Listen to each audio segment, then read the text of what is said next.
Fala pessoal, tudo bem? Bom, se você é dev e está prestando atenção no que está acontecendo com a IA generativa, você com certeza já notou que as coisas estão mudando muito, muito, muito rápido. Há 2 anos a gente ficava impressionado com o chat GPT, que gerava métodos em diversas linguagens, você ia lá no chat, copiava, colava e o código funcionava.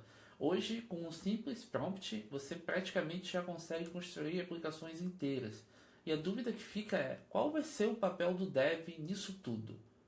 Eu tenho trabalhado com IA generativa nos últimos 2 anos. E o objetivo dessa série que eu vou trazer aqui no canal é justamente de compartilhar com vocês tudo que eu estou aprendendo, tudo que eu estou testando, tudo que eu estou aplicando de fato na prática, que está mudando o meu dia a dia como desenvolvedor. E além disso, eu quero compartilhar também com vocês o que eu acredito que vai ser o papel do desenvolvedor, do engenheiro de software daqui para frente. Bom, se você vai seguir com a gente nessa jornada, boas-vindas ao de Dev a Agentic Engineer. Bom, pessoal, a gente já está entrando em 2026 e olha o que aconteceu nos últimos 2 anos. Primeiro, nós vimos o nascimento ali do AI Coding, com a explosão do ChatGPT, Copilot, Cursor, e agora eu acredito que a gente esteja vivendo uma nova fase. Se 2024 foi o ano em que todo mundo aprendeu a usar IA para gerar código, 2025 foi o ano em que isso virou de fato commodity. Qualquer pessoa hoje consegue criar um app com praticamente um só prompt. 2026, eu verdadeiramente acredito que vai ser o ano dos devs que de fato entenderam para onde isso está indo. Os devs que de fato evoluíram e entenderam como os modelos estão evoluindo. E aí, agora eu vou passar um pouco da visão de como que eu estou vendo, como que eu estou enxergando a evolução dentro da engenharia de software ali, tá? Então, primeiro você tinha o dev tradicional, que escrevia código na mão, linha por linha. Aí veio o Vibe Coder. Esse termo ele foi criado ali no início de 2025 e a ideia principal do Vibe Coder é você simplesmente dar um accept all em tudo. Você não lê diff, você simplesmente copia e cola os erros sem nem comentar e deixa o código crescer além da sua compreensão. É literalmente mais ou menos como você esquecer que o código existe, você só quer criar aquela tua aplicação ali. Funciona para projetos descartáveis, para você testar ideias rápidas, mas não é assim que você constrói softwares de produção de fato. Depois do Vibe Coder, surgiu ali o cargo, o papel do AI Engineer. E aqui surge uma coisa que é bem importante de entender, tá? O AI Engineer ele não é quem usa IA para codar mais rápido. Ele é o profissional, o cargo, o papel, ele tem um papel de construir aplicações com IA generativa no core. Então, ele trabalha com prompts, com RAG, com orquestração de LLMs, com vector databases. É quem de fato vai transformar a IA generativa em um produto. Mas tem um próximo nível que eu estou enxergando já tem um tempo, estou vendo algumas pessoas começarem a falar sobre isso, que é justamente o Agentic Engineer. O AI Engineer ele vai construir aplicações que usam IA. O Agentic Engineer ele vai além. Ele usa agentes de IA para implementar o próprio sistema para ele. Mas qual é a diferença prática disso, tá? O AI Engineer ele constrói o produto. O Agentic Engineer configura agentes que constroem o produto para ele. Então ele cria pipelines, ele define workflows, e depois que ele faz tudo isso, o que ele faz? Essa é a principal diferença, ele sai do loop.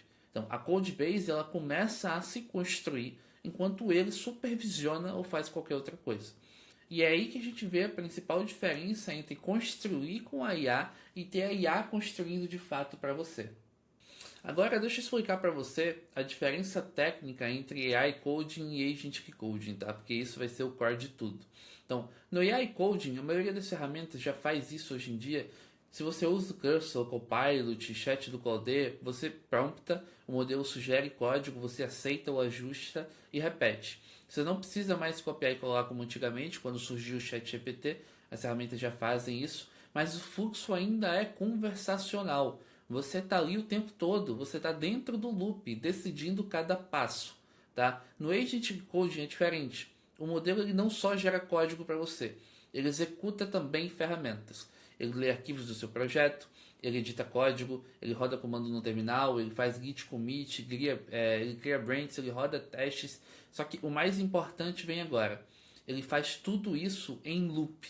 Então ele executa uma ação, vê o resultado, decide o próximo passo, executa de novo, tudo isso de forma autônoma. E aí, deixa eu dar um exemplo aqui mais concreto, que talvez possa ficar um pouco mais claro, tá? Essa diferença. Então, no AI Code, imaginem o seguinte cenário. Você fala, me dá o código para criar uma API de usuários.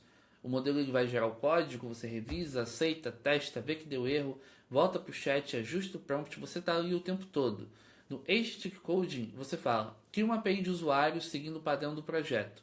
O agente ele vai ler sua codebase, ele vai entender a estrutura, ele vai criar os arquivos, ele vai implementar o código, ele vai rodar os testes. Se os testes der erro, ele mesmo vai corrigir. Então, o que você faz? Você supervisiona.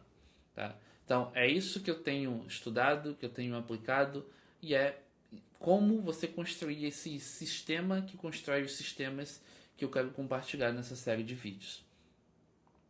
E o que vocês vão ver? O que eu vou compartilhar com vocês? É basicamente tudo que eu venho aprendendo. Então, coisas como escolher a ferramenta certa para o trabalho, como pensar do ponto de vista do agente, como criar templates que garantem resultados consistentes, como sair do loop e deixar a codebase se construir e muito mais.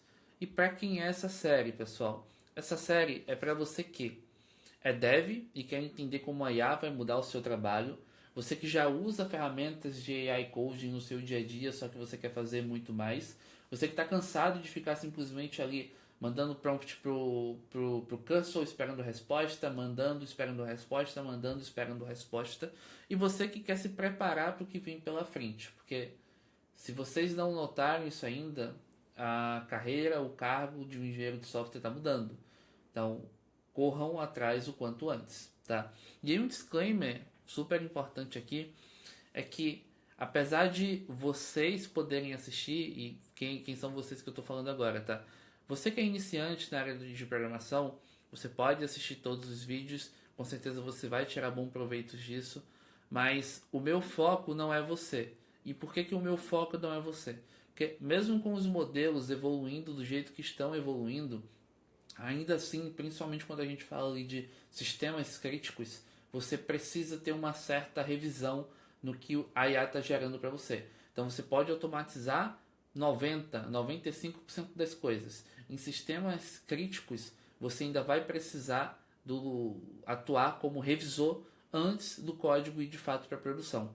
E para isso você precisa entender de código, você precisa entender o que a IA está fazendo. Se você simplesmente manda direto para a produção, você não está sendo um agentic engineer, você não está fazendo um agentic coding, você está fazendo um vibe coding, que é o que a gente já diferenciou aqui, tá? E quais são as ferramentas que a gente vai utilizar aqui? A primeira é justamente a ferramenta principal. Eu utilizo o Codecode como minha principal ferramenta para geração de código. Você precisa utilizar o Codecode? Não necessariamente. Você pode escolher qualquer uma, Cursor, Gemini CLI, Codex da OpenAI, enfim, você pode utilizar qualquer uma.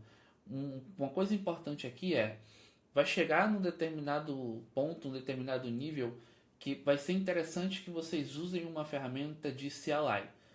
Vocês vão entender daqui a alguns episódios o porquê isso vai ser importante, mas vai ter coisas que você não vai conseguir construir utilizando o Cursor, por exemplo. Então vocês vão ter que utilizar uma ferramenta de CLI. Pode ser Codecode, Gemini CLI, OpenCode, Kiro, enfim, pode ser qualquer coisa, tá? Mas é importante que seja uma ferramenta de CLI.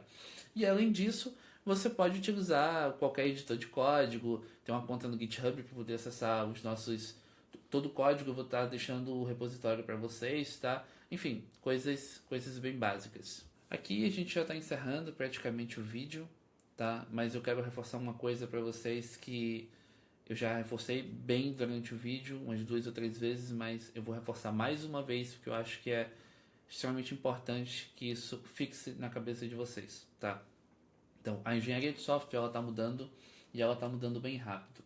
E eu acredito que quem entender para onde isso está indo vai ter uma enorme, enorme mesmo vantagem competitiva nos próximos anos. Se alguma coisa do que eu falei aqui nesse vídeo, nesses 8, 9 minutos de vídeo, não sei quanto que ficou, mas se alguma coisa que eu falei fez sentido, fez minimamente sentido para vocês, eu espero ver vocês no próximo vídeo. O vídeo que de fato eu vou começar a mostrar as ferramentas que eu uso, os workflows que eu uso, que de fato tem me ajudado no dia a dia na geração de um código mais assertivo com a IA, tá? Então, pensem e lembrem que o nosso objetivo é aprender a construir o sistema que vai construir os N sistemas pra gente. Então, é isso. Espero te ver no próximo vídeo. Se alguma coisa fez sentido para você, comenta aqui embaixo. Aqui é tudo 0800, tá? Prometo que no final eu não vou lançar uma CTA para um curso pago meu. A ideia aqui é realmente passar o que eu tô aprendendo e o que eu realmente acredito que esteja fazendo sentido. E é isso. Espero ver você no próximo vídeo.